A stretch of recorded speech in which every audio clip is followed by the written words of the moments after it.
अल्लाह ताला ने उनको जो है वो बुढ़ापे में जो है वो औलाद दी। अब उनके माँ बाप ने कहा कि बेटा अब तुम्हारी उम्र हो गई, अब तुम्हें शादी करनी चाहिए। जब भी जाने की बात करता तो इनकी जो वाइफ थी वो क्या करती थी कि घर में कोई फड्डा डाल देती थी, लड़ाई झगड़ा। तो मुझे रात में ना ख्वाब आता है और ख्वाब में मुझे कोई कहने वाला कहता है कि तेरा हज कबूल नहीं हुआ। अब लड़की को बहुत गुस्सा आया। 15 साल की बच्ची की बात हो रही है और ये भी एक फैक्चुअल बात मैं आपसे कर रहा हूँ, हमारे मीडिया पे ये कुछ टाइम पहले चला भी था। अब मेरी एक ही औलाद है, अगर कल को मैं मर गई, मुझे कब्र में उतारने वाला मेरा कोई महरम तो हो कि सर पे जो हाथ फेरे तो हिम्मत मिल जाए, माँ एक बार मुस्कुरा दे तो जन्नत मिल जाए। रब्बना आतीना फिद दुनिया हसनतम व फिल आखिरती हसनतम वकीना अज़ाबन नार वकीना अज़ाबल कब्री वकीना अज़ाबल हश्री वकीना अज़ाबल मीज़ान रब्बिग़फिर वरहम व अंता खैरुर राहिमीन नहमदुहु व नुसल्ली अला रसूलिहिल करीम अम्मा बाद फ़अऊज़ु बिल्लाहि मिनश शैतानिर रजीम बिस्मिल्लाहिर रहमानिर रहीम। अस्सलामु अलैकुम मोहतरम सामीन इकराम। आज इस पॉडकास्ट में हम इंतहाई अहम रिश्ते के बारे में बात करेंगे। ये वो रिश्ता है जिसको आज इस मुआशरे में जो मकाम और मर्तबा हासिल होना चाहिए था, वो हमारी जहलत और दीन की समझ ना होने की वजह से वो इम्पोर्टेंस उस रिश्ते को मिल नहीं सकी। और बात यहाँ ख़त्म नहीं होती है, बल्कि हमने अगर मज़ीद इस रिश्ते को अहमियत नहीं दी तो हम अल्लाह ना करे अपनी जन्नत में जाने से भी महरूम रह सकते हैं।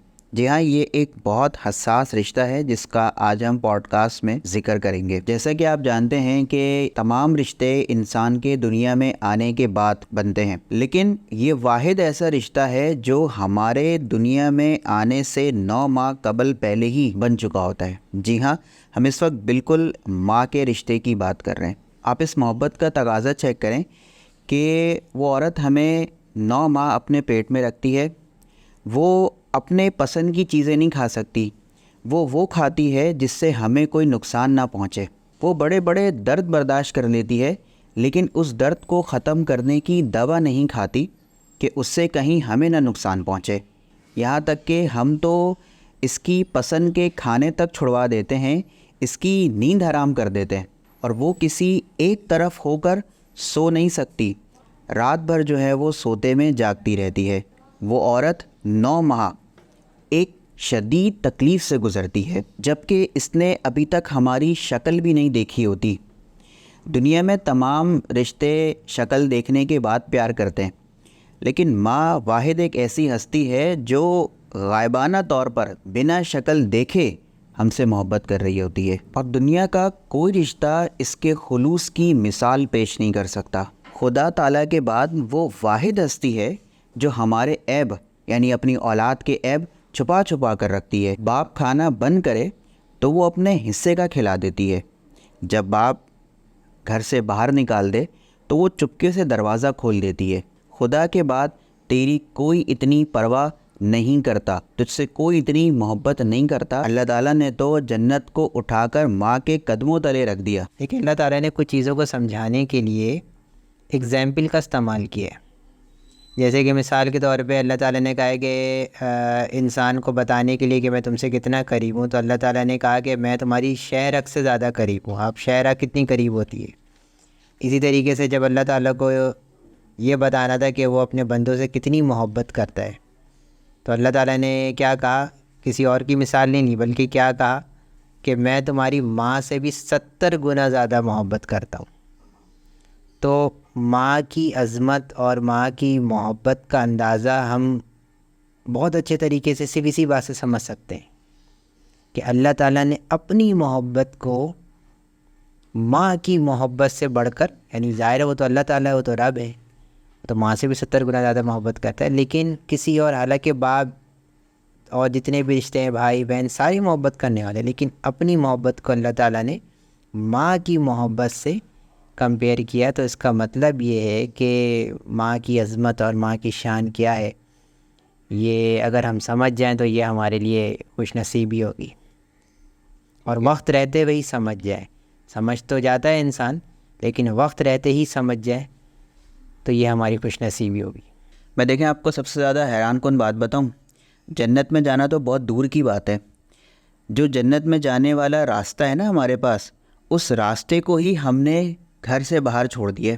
घर से बाहर निकाल दिया उस रास्ते को। आप नोट करें ना कि कराची में ओल्ड एज हाउस इतने आबाद क्यों हो रहे हैं, और आप जाके पता करें कि रोज़ वहाँ पर कितने वालिदैन जो हैं वो उनके एडमिशन हो रहे हैं, कितनी माओं को लोग जो है वो रोज़ की बुनियाद पर जो है वो छोड़कर जा रहे हैं। आप डाटा निकालें, आप चेक करें कि कराची में जो है वो क्या तनासुब है, पूरे पाकिस्तान में क्या है। लोग अपनी माओं को, अपने वालिदैन को जो है वो ओल्ड एज हाउस में जो है वो एडमिशन करवा रहे हैं। और मैं आपको एक बात बताऊं कि इसमें बड़ी तादाद उन बच्चों की है कि जो अपने वालिदैन को ख़ुद वहाँ छोड़कर आ रहे हैं।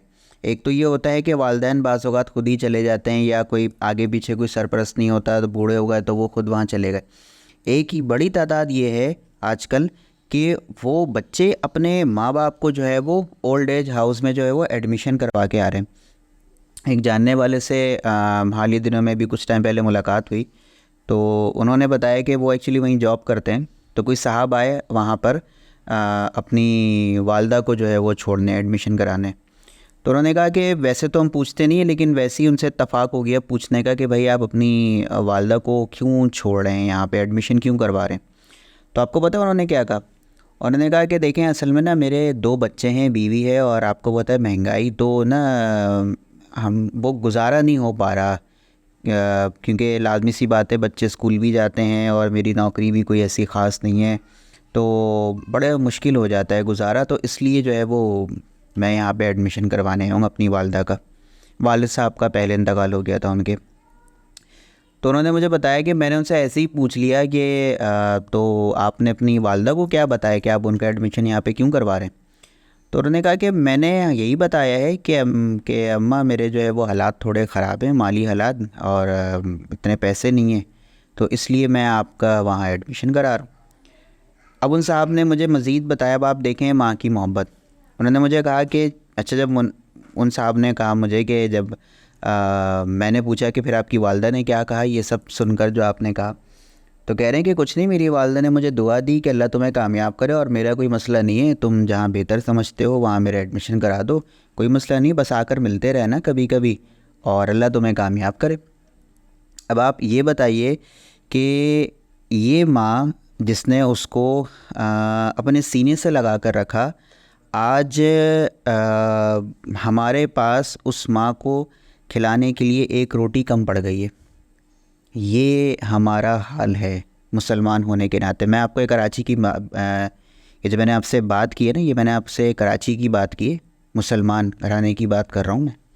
आज हमारे पास अपनी माँ या बाप को खिलाने के लिए एक रोटी नहीं है, आज हम उन्हें अपने साथ रखना नहीं चाहते। ये मामलात हैं, सब ऐसे नहीं है, यकीनन सब ऐसे नहीं है, लेकिन एक अच्छा खासा तबका ये कर रहा है। आप जाके पता करें ना, आप ओल्ड एज हाउस में जाएं, पता करें, मुख्तलिफ़ NGOs के हैं, आप जाके पता करें, आपको खुद ही समझ आएगा। बल्कि वो तो आपने अभी बात करते हुए आपसे याद आई है कि ये तो आपने ख़ुद भी सुना होगा, ये कुछ टाइम पहले काफ़ी सोशल मीडिया पर या गालिबन TV चैनल्स पर ये बात आई थी कि ईदी में जो एक साहब होते हैं, उन्होंने जो है वो NGOs में उन्होंने बताया कि एक साहब बाहर खड़े हुए थे, काफ़ी देर खड़े रहे, उनके घर वाले उन्हें छोड़ के चले गए थे, तो काफ़ी देर वो बूढ़े शख्स से खड़े रहे, इंतज़ार करते रहे, तो कोई आया नहीं। तो वो कहते हैं कि मैं उनके पास गया, मैंने कहा कि चलें बाबा जी, अब अंदर आ जाएं। उन्होंने कहा नहीं, वो मेरे ये बच्चे की गाड़ी ख़राब हो गई है, तो वो मुझे यहाँ उतार के गया है, गाड़ी ठीक करवा के आएगा या क्या, कुछ ऐसे। तो कहते हैं कि मैं खैर वो खड़े रहे, काफ़ी टाइम गुजर गई, 4-5 घंटे गुजर गए, वो नहीं है। तो वो ईदी के जो रज़ाकार थे उन्होंने बताया कि हमने उन्हें कहा कि भाई आप आ जाइए अंदर, इस जगह के सामने आते ही ना बहुत सारे बच्चों की गाड़ियाँ ख़राब हो जाती हैं, और वो ऐसे ही अपने वालिदैन को यहाँ छोड़कर चले जाते हैं। तो दिल खून के आंसू रोता है, बिल्कुल ऐसे ही है। और मेरे पास अल्फाज नहीं है कि हम इसमें क्या कह सकते हैं। हम सारे काम कर रहे हैं, हम नमाज़ पढ़ रहे हैं, एक अच्छा खासा तबका हमारा उम्रा करने जा रहा है, हज करने जा रहा है, अभी रमज़ान आने वाला है, आप देखेंगे कि मस्जिदों में माशाल्लाह इतना रश हो जाएगा, सारी चीज़ें, बहुत अच्छी बात है, देखकर खुशी भी होती है। लेकिन देखें, हम ये सारे काम कर रहे हैं जन्नत हासिल करने के लिए, लेकिन जो घर में जन्नत है, जो इतना इजी एक्सेस अल्लाह ताला ने हमें दिया हुआ है, उसमें हमारी कोई तवज्जो ही नहीं है। बिल्कुल सही फरमाया आपने ये भी कि ये हमारी बदनसीबी नहीं तो और क्या है। आज भी ओल्ड एजेस हाउस में आज बूढ़े माँ बाप अपने बच्चों की को सिर्फ एक नज़र देखने के लिए तरस रहे हैं। बूढ़ी माँओं की जब शक्लें देखते हैं हम टीवी पे इंटरव्यूज़ में या कभी जाके मिलना होता है तो दिल खून के आंसू होता है। बहुत ही अफसोस की बात है आज हम, यानी मैं इस पे क्या कहूँ कि हम अपनी माँ जैसी हस्ती का, माँ जैसे रिश्ते की कदर नहीं कर सके। हम समझ ही नहीं सके माँ की मोहब्बत को। और वाकई जो आज हमारा ये जो बुरा हाल है वो इसी वजह से है कि हमने माँ की कदर नहीं की। देखिए, मैं आपको एक सच्चा वाक़या सुनाऊँ, बिल्कुल ये फैक्ट है। एक गांव में जो है वो बूढ़े वालिदैन रहते थे, तो अल्लाह ताला ने उनको जो है वो बुढ़ापे में जो है वो औलाद दी। और जो औलाद थी वो काफ़ी नेक थी, माशाल्लाह से समझ बूझ वाली थी। तो वालिदैन अकलौती थी, तो वालिदैन बहुत ज़्यादा मोहब्बत करते थे उससे। और अल्लाह का करना ऐसा हुआ कि अल्लाह ताला ने माँ बाप को वसाइल दिए थे, माँ बाप ने उस बच्चे को पढ़ा लिखा के इंजीनियर बना दिया। और उसकी फिर एक वक्त आया कि नौकरी लग गई शहर में। अब वो शहर चला गया और वहाँ जाके नौकरी करने लगा। अब क्या होता है कि वो जो है वो वालिदैन को पैसे भी भेजता है, और हफ्ते में जब छुट्टी पड़ती है सैटरडे संडे की तो मिलने भी आ जाया करता था। ये बिल्कुल सच्चा वाक़या मैं आपको कोट कर रहा हूँ, ये कोई कहानी नहीं है।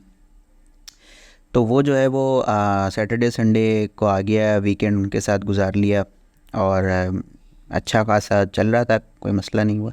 खैर बहरहाल तो एक दिन जो है वो बच्चा गांव आता है अपने माँ बाप से मिलने। तो अब उनके माँ बाप ने कहा कि बेटा अब तुम्हारी उम्र हो गई, अब तुम्हें शादी करनी चाहिए। तो बच्चे ने कहा हाँ करनी तो चाहिए, लेकिन कोई नज़र में नहीं है। तो अम्मा अब्बा ने कहा कि बेटा तुम्हें अगर कोई पसंद है या कोई नज़र में है तुम्हारी तो बता दो, हम तुम्हारी वहाँ शादी करा देंगे, कोई मसला नहीं है, तो ज़िंदगी तुमने गुजारनी है। तो उसने बताया कि शहर में एक है फैमिली जिनकी एक लड़की है और वो एजुकेटेड है और ठीक है, अच्छी देखी भाली, अगर आपको समझ आता है तो आप वहाँ चले जाएं। बहरहाल वो गए वहाँ पे, कर रिश्ता विश्ता हो गया, सारी चीज़ें, और इन दी एंड शादी हो गई। उसके बाद वो लड़की जो है वो गांव आ गई। अच्छा, जब वो लड़की गांव आ गई तो अब लाजमी सी बात है, वो शहर में रहने वाली लड़की गांव में एक हफ़्ता रहकर ही उसकी तबीयत ख़राब हो गई, अजीब सी कैफियत हो गई। तो उसने अपने शौहर को कहा कि भाई मैं तो यहाँ नहीं रह सकती, क्योंकि मुझे आदत नहीं है इस माहौल की। तो अब जो है वो उनके जो वालिदैन थे उस लड़के के, उन्होंने कहा कि हाँ भाई बात ठीक कर रही है, तो तुम एक काम करो कि तुम उसको लेके शहर में ही चले जाओ, तुम्हारी नौकरी भी वहीं है तो वहीं रहो तुम लोग। तो खैर वो जो है ऐसे ही तरतीब बनाकर अपनी जो है वो शहर में चले गए, मियाँ बीवी दोनों, और वहाँ जाकर रहने लगे। और रूटीन के मुताबिक जो उनका बेटा था वो उनसे जो है वो गांव में मिलने आ जाया करता था, और सैटरडे संडे स्पेंड करके या कोई भी दिन जब से छुट्टी मिलती थी तो वो उनके साथ जो है वो टाइम स्पेंड कर लिया करता था। अच्छा, काफ़ी टाइम तक तो ये सब सही चलता रहा, ऐसा होता रहा, कोई इशू नहीं हुआ। लेकिन जैसे जैसे वक्त गुजरा तो वो जो उसकी वाइफ़ थी उसको ये खलने लगा कि जो उनके मियाँ साहब हैं वो जो है गांव जाते हैं और जो है वो एक एक दो दो दिन वहाँ रह रहे होते हैं। तो उन्होंने जो है वो आहिस्ता आहिस्ता उसको, अपने शौहर को टॉन्ट करना शुरू किया कि भाई तुम जो जाते हो वहाँ जाकर बैठ ही जाते हो, 2 घंटे का कहकर जाते हो, 4-4 5-5 घंटे बैठ जाते हो, रह जाते हो। तो अब जो है वो शौहर जो है वो परेशान भी हुआ और माँ बाप को यकीनी तौर पर छोड़ भी नहीं सकता। उसके बाद ये हुआ कि ये जो सूरत हाल थी ये मज़ीद जो है वो एक्सट्रीमिज़म पर पहुँचती रही, और उनकी जो वाइफ़ थी उनको मज़ीद जो है वो इस पे गुस्सा आने लगा कि जब भी ये जाने की बात करता अपने माँ बाप के पास गांव जाने की, तो जब भी जाने की बात करता तो इनकी जो वाइफ़ थी वो क्या करती थी कि घर में कोई फड्डा डाल देती थी, कोई लड़ाई झगड़ा शुरू कर देती थी, चीखने लगती थी उसको। तो वो परेशान हो जाता था कि भाई मैं माँ बाप को तो नहीं छोड़ सकता, और बीवी भी गुस्सा कर रही है, और अब इनकी औलाद भी हो चुकी है, यानी उसका बेटा हो चुका है। तो बहरहाल वो सैंडविच बन चुका था। तो खैर बहरहाल अब अल्लाह का करना ये हुआ कि उसने सऊदी अरब में अपनी जॉब के लिए अप्लाई किया हुआ था, उस लड़के ने जो इंजीनियर था, और उसकी जो है वो जॉब लग जाती है सऊदी अरब में। अब वो अपने माँ बाप से मिलने आए और इजाज़त लेने आए कि आपकी इजाज़त है कि मैं जो है वो सऊदी अरब चला जाऊँ जॉब करने। तो उस पर उनके माँ बाप ने कहा कि भाई देखो, सऊदी अरब में आप जा रहे हैं तो सऊदी अरब से ज़्यादा तो पाक ज़मीन कोई हो नहीं सकती। अल्लाह तुम्हें अपने शहर बुला रहे हैं, मुल्क बुला रहे हैं, और ज़रूर जाओ उस जगह पे, उस शहर में, और अल्लाह के घर की खिदमत भी करो। पाक जगह है, पाक रोज़ी है, बिल्कुल हम तुम्हें कैसे रोक सकते हैं। खैर उसके बाद जो वो शख्स ने अपने जो है वो बीवी को और बच्चे को लिया और मक्कातुल मुकर्रमा पहुंच गया। वहाँ उसकी जॉब थी। बहरहाल वहाँ पे रहा और वहाँ की लाइफ बहुत कंफर्टेबल होती है, इजी होती है, कोई टेंशन नहीं, तो बहुत अच्छी लाइफ गुजारने लगा। 13 साल हो गए उसको मक्कातुल मुकर्रमा में रहते हुए और वो जॉब करते हुए। चूँकि नेक था तो 13 साल से हर साल 13 साल में हर साल जो है वो हज करता था। हज की सादत अल्लाह ताला ने उसे दी, तो बाकायदगी से हज करता था हर साल। तो एक दिन क्या हुआ कि हज के मकाम पे, हज का तीसरा दिन था, तो वो मताफ़ में खड़ा हुआ दुआ मांग रहा था और रो रहा था। तो एक शख्स, अल्लाह वाले ने उसको देखा कि ये बंदा रो रहा है, तो उसने आकर इस शख्स से पूछा कि भाई क्यों रो रहे हो, सब खैरियत है, मतलब क्या होगी। तो उसने कहा कि हाँ ठीक है, सब खैरियत है, बस ये है कि एक मसला है कि मैं 13 साल से हज कर रहा हूँ, और जब भी मैं हज करता हूँ और मैं तवाफ़ विदा करता हूँ, और तो मुझे रात में ना ख्वाब आता है, और ख्वाब में मुझे कोई कहने वाला कहता है कि तेरा हज कबूल नहीं हुआ। तो बहरहाल जब ये बात उस अल्लाह वाले ने सुनी तो वो यकीनन कोई चीज़ होंगे पहुँची हुई। तो उन्होंने उससे पूछा कि तुम्हारे माँ बाप वगैरह क्या, तो उनसे बताया कि हाँ 13 साल हो गए मैं उनसे मिलने नहीं गया, और शुरू में तो कुछ पैसे भी भेज दिया करता था, लेकिन अब मैं भी थोड़ा मसरूफ़ हो गया। अच्छा, ये उस दौर की बात है, मैं आपको बताऊं कि जब मोबाइल वगैरह नहीं थे कॉमन, मतलब कोई टेलीफोन का सिस्टम नहीं था, कोई जा रहा है आ रहा है तो किसी के हाथ कुछ भिजवा दिया है, पैगाम भिजवा दिया, ये उस दौर की बात है, ये वो वाला दौर नहीं है आज वाला। तो उसने कहा 13 साल से जो है वो मैं उनसे मिलने नहीं गया। तो उन्होंने कहा अच्छा। उन्होंने कहा एक काम करो कि छुट्टी वुट्टी लो और लाजमी जो है वो माँ बाप के पास जाओ और उनको जो है वो मना लो, तो इंशाअल्लाह कोई मसला नहीं। तो उस शख्स ने कहा कि चलें ठीक है, मैं ऐसे ही कर लेता हूँ। बहरहाल वो घर गया, बीवी को बताया कि मैं जा रहा हूँ अपने मुल्क अपने माँ बाप से मिलने। तो बीवी ने थोड़ा मुंह तो बनाया, लेकिन शौहर की आंखों में गुस्सा देखकर वो उसने ज़्यादा बात नहीं की। खैर वो शौहर जो है, यानी जो बच्चा था इंजीनियर, वो जो है आ गया अपने मुल्क में, गांव में, और जो है वो थोड़ी सी उसे वो भी थी, एक डर भी था कि इतने टाइम बाद जा रहा हूँ, काफ़ी कुछ बदला हुआ भी नज़र आ रहा था उसे। तो उसने पहले पूछा कि मैं इतने टाइम बाद जा रहा हूँ तो मैं ज़रा पूछ तो लूँ कि मेरे वालिदैन का हाल अहवाल क्या है। तो वहाँ कोई करीब में गांव में कोई लड़का खड़ा था, तो उसने उस लड़के से, बच्चा था, उससे कुछ जाके पूछा कि यार वो जो फ़लाना बाबा जी फ़लाना जगह पे रहते हैं, क्या हाल है उनका। तो उस लड़के ने बताया कि वो फ़लाना बाबा जी, उसने कहा फ़लाना बाबा जी का तो इंतकाल हो गया और वो काफ़ी टाइम पहले ही हो गया था। और उस लड़के ने बताया कि जहाँ तक उसको पता है कि वो जो बाबा जी हैं उनकी एक अहलिया भी हैं, उनको फॉलेज हुआ है और वो बिस्तर से उठ नहीं सकती। तो इस पर जो है वो उसको काफ़ी अफसोस हुआ और वो एकदम घबरा गया।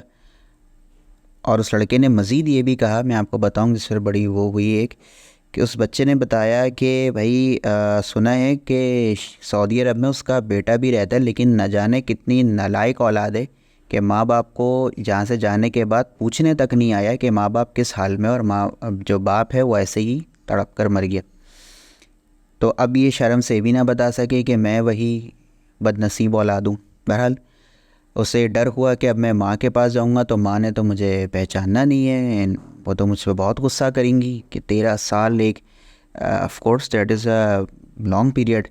तो उसे काफ़ी डर हुआ, लेकिन उसने कहा कि चलो कोई बात नहीं, माँ है, उसका ना पैर पकड़ के ना माँ का मना लूँगा।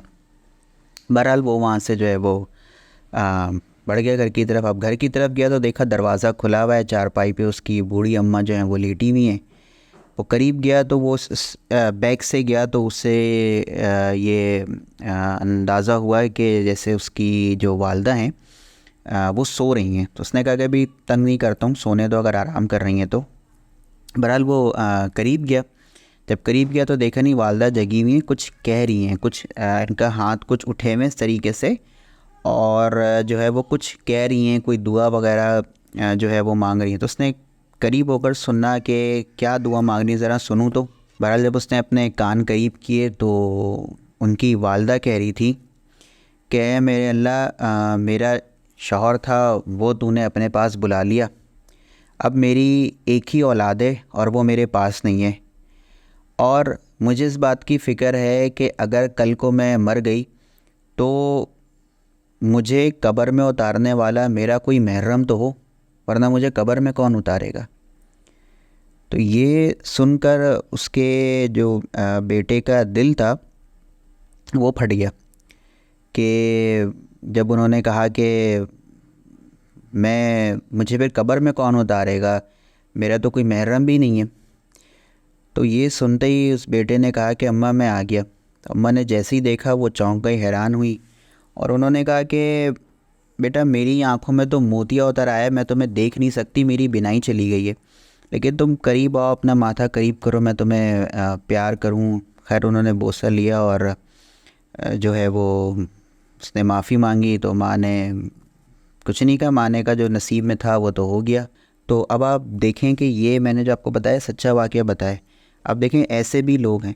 तो भाई माँ की खिदमत करें, माँ बाप के करीब रहें और उनकी ज़रूरत को पूरा करें, ये तो हमारा दीन इस्लाम कहता है। माँ को मुस्कुरा कर देखना तो सवाब है, तो एक हज का सवाब मिलता है माँ को मुस्कुरा कर देखना। तो ये सारी चीज़ें हमारी मुसलमानों का शेवा हैं। अगर हमने इन्हीं को छोड़ दिया तो जब घर में जो अवेलेबल जन्नत है हमारे पास, उसको छोड़कर हम फिर कहाँ जन्नत तलाश कर रहे हैं अपनी। देखिए, हमें वो वक्त भी याद रखना चाहिए जब बाप घर से बाहर निकलता था और जब वो वापस लौटता था घर, तो वो खुशी खुशी अपने बच्चों के लिए कुछ खिलौने या उनके पसंद के फल वगैरह लेकर आता था ताकि मेरे बच्चे खुश हों, उससे मोहब्बत करें। आज हम अपने घर लौटते हैं, क्या हम कभी ये सोचते हैं कि मेरे बाप को क्या पसंद है, मेरी वालदा को क्या पसंद है, कि आज मैं अपनी माँ के लिए कुछ ऐसा ले जाऊँ, अपने बाप के लिए कुछ ऐसा ले जाऊँ जो उनको बहुत पसंद है, बिना उनके बोले, बिना उनके बोले। क्या आज हम ऐसा सोचते हैं? एक हदीस में आपको बताऊं कि एक सहाबी ने हमारे नबी हज़रत मोहम्मद सल्लल्लाहु अलैहि वसल्लम से पूछा कि मैं सबसे ज़्यादा इखलाक से किससे पेश आऊँ। तो हमारे नबी सल्लल्लाहु अलैहि वसल्लम ने फरमाया कि अपनी माँ से।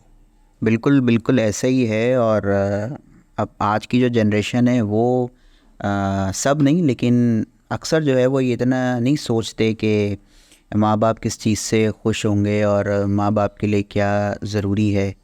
तो नहीं सोचते, आज ये फ़िक्र ख़त्म हो गई है, या कह लीजिए कि वो सोच आ नहीं रही।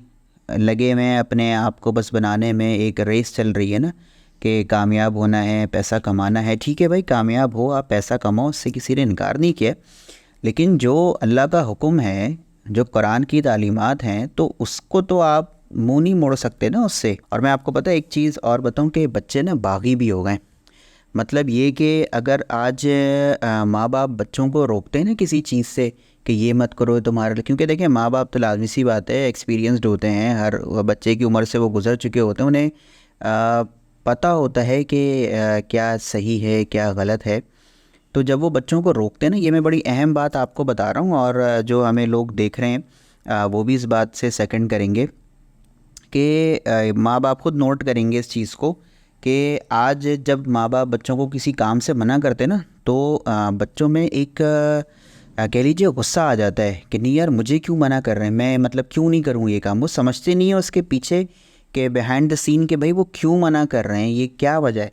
नहीं, उन्हें गुस्सा है कि नहीं क्यों मना किया, बस क्यों मना किया, मेरी पर्सनल लाइफ है, मुझे क्यों मना किया। आजकल ये एक रुझान है, क्योंकि लाजमी सी बात है हमारा काम एजुकेशन फील्ड से रिलेटेड है, तो बहुत सारी चीज़ें हमारे सामने आती हैं। तो उसके मुशाहिदे से बता रहा हूँ कि वो एक गुस्सा आ गया है बच्चों में। आप देखिए ना, रिसेंटली एक वाक़या और भी तो हुआ था कि 15 साल की लड़की ने जो है वो अपने माँ बाप को मार दिया था। हुआ कुछ यूँ था कि वो लड़की 15 साल की, वो स्कूल जाती थी पढ़ने, वहाँ उसकी दोस्ती हो गई उसके कुछ लड़कों से। अब माँ बाप को पता चला तो माँ बाप ने कहा कि भाई तुम जो है वो स्कूल में जो है वो नहीं मतलब जाओगी और दोस्ती ख़त्म करो। बहरहाल तो वो उसने नहीं ख़त्म की। उसके बाद जो है वो हुआ ये कि कुछ टाइम बाद उनके वालिदैन ने उस लड़की का स्कूल छुड़वा दिया, कहा कि नहीं तुम नहीं जाओगी स्कूल, और तुम्हारी वहाँ दोस्ती हैं ये वो, तो बहरहाल उसका स्कूल छुड़वा दिया। अब लड़की को बहुत गुस्सा आया, 15 साल की बच्ची की बात हो रही है, और ये भी एक फैक्चुअल बात मैं आपसे कर रहा हूँ, हमारे मीडिया पे ये कुछ टाइम पहले चला भी था, आप इवन सर्च भी कर सकते हैं इसको। तो उसने क्या किया कि उसने किसी से कह सुनकर जो है वो नींद की जो गोलियाँ होती हैं, स्लीपिंग पिल्स, वो जो है वो काफ़ी सारी मंगवाई किसी से, और उसको जो है वो उसने पीसा, और पीसने के बाद जो है वो क्या किया कि उसको किसी मशरूब में, आई गेस दूध में या चाय में, किसी में वो मिलाकर जो है वो अपने माँ बाप को जो है वो दे दिया। उन्होंने पी लिया, उसके बाद वो सो गए। तो जब उसको बच्ची को ये एहसास हो गया कन्फर्म कि भाई अम्मा अब्बा जो है वो अब सो गए, उठेंगे नहीं, तो उसने क्या किया कि उसके घर में कुल्हाड़ी थी, उसने वो कुल्हाड़ी के वार से अपने ये बाप का गला और माँ का जो गला है ये जो है वो काट दिया। पड़ोसियों को खैर खबर हुई, तो अब सब ने कहा कि ये कौन आया, किसने किया। बच्ची ने कुछ नहीं बताया किसी को, और तफ्तीश वगैरह भी हुई, इन्वेस्टिगेशन टीम्स आई उसमें, पुलिस वगैरह, सारा केस बना पूरा। तो अब पुलिस वालों को भी या किसी भी इन्वेस्टिगेशन अफसरान जो होते हैं उनको किसी को पता नहीं, और ना किसी का शक गया। बच्ची 15 साल की, और वो भी चलें लड़की, अगर कोई लड़का होता ना चलो, लेकिन लड़की से तो ये कोई मतलब एक्सपेक्टेशन कैसे कर सकता है। तो खैर बाद में इन्वेस्टिगेशन हुई तो शक हुआ, खैर इस बच्ची से पूछा थोड़ा वो प्रेशराइज करके, तो खैर उसने बताया कि हाँ मैंने ही कत्ल किया है। और जब उससे रीज़न पूछा एक सहाफ़ी ने, तो उसने यही बताया कि इन्होंने मुझे जो है वो, मेरे जो दोस्त यार थे लड़के, उनसे मुझे बात नहीं करने देते थे, मिलने नहीं देते थे, तो इसलिए मैंने इनको जो है वो मार दिया। यकीनन ये तो एक जहालत है, यकीनन कि ये दीन से दूरी और इस्लाम से दूरी जब भी होगी ना, इस तरह के मामलात रोनुमा होंगे। तो अल्लाह ताला ने क्यों कहा है कि इल्म के बगैर तो इंसान अल्लाह को भी नहीं पहचान सकता। तो जब हम अल्लाह को नहीं पहचान सकते तो फिर माँ बाप, भाई बहन, तो सारे रिश्ते तो फिर तो मैं नहीं समझता कि कोई अहमियत रखते हैं। तो तालीम तो बहुत ज़रूरी है, चाहे लड़का हो या लड़की हो। इसके साथ साथ तरबियत। आज वालिदैन की भी यहाँ पर मैं कहूँगा छोटी सी गलती ये है कि उन्होंने जो है वो सिर्फ़ दुनियावी तालीम को इतना हावी किया हुआ है अपने ऊपर कि वो मज़हबी तालीम देना भूल गए शायद। तो देखें, मज़हबी तालीम जो है वो लाजमी, और कोशिश करें कि मज़हबी तालीम जो है वो घर से मिले। माँ बाप बच्चों को लेकर बैठें, उन्हें सिखाएं अखलाकियात क्या होती है, हमारे नबी की सीरत जो है वो पढ़ाएं, बताएं, समझाएं। तो ये करना पड़ेगा। देखें अगर ये नहीं किया तो फिर तो बड़ा मसला ख़राब हो जाएगा हमारा। उसके बगैर, दीन के बगैर तो हम कुछ भी नहीं कर सकते। आप डॉक्टर अच्छे बन सकते हैं, इंजीनियर अच्छे बन सकते हैं दुनियावी तालीम हासिल करके, जो कि ज़रूरी है, बनना भी चाहिए, लेकिन अच्छा इंसान बनने के लिए मज़हब को सीखना बहुत ज़रूरी है। आखिर में देखिए बस यही कहूँगा कि अल्लाह ताला हमारे ऊपर, हमारे वालिदैन का साया हमेशा सलामत रखें। और जब भी आप लोग नमाज़ पढ़ा करें तो नमाज़ पढ़ने के बाद जो है वो लाजमी एक दुआ का वैसे तो लाजमी दुआ तो सारी किया करें, लेकिन एक दुआ का ख़ास तौर पे एहतमाम किया करें, और वो ये है, रब्बना ग़फ़िरली वाली वालिदैया वलिल मोमिनीना यौम यक़ूमुल हिसाब रब्बिरहमहुमा कमा रब्बयानी सग़ीरा, जिसका मफ़हूम है, ए हमारे रब, मुझे, मेरे वालिदैन को और तमाम मोमिनीन को हिसाब किताब वाले दिन बख्श दे। दूसरा, रब्बिरहमहुमा कमा रब्बयानी सग़ीरा, जिसका मफ़हूम है कि ए अल्लाह, जिस शफ़क़त से, जिस रहमत से मेरे माँ बाप ने मुझे पाला, तू वैसे ही शफ़क़त और रहम वाला मामला मेरे वालिदैन के साथ फरमा। आखिर में एक लाइन को कहकर इस पॉडकास्ट को एंड करेंगे कि सर पे जो हाथ फेरे तो हिम्मत मिल जाए, माँ एक बार मुस्कुरा दे तो जन्नत मिल जाए।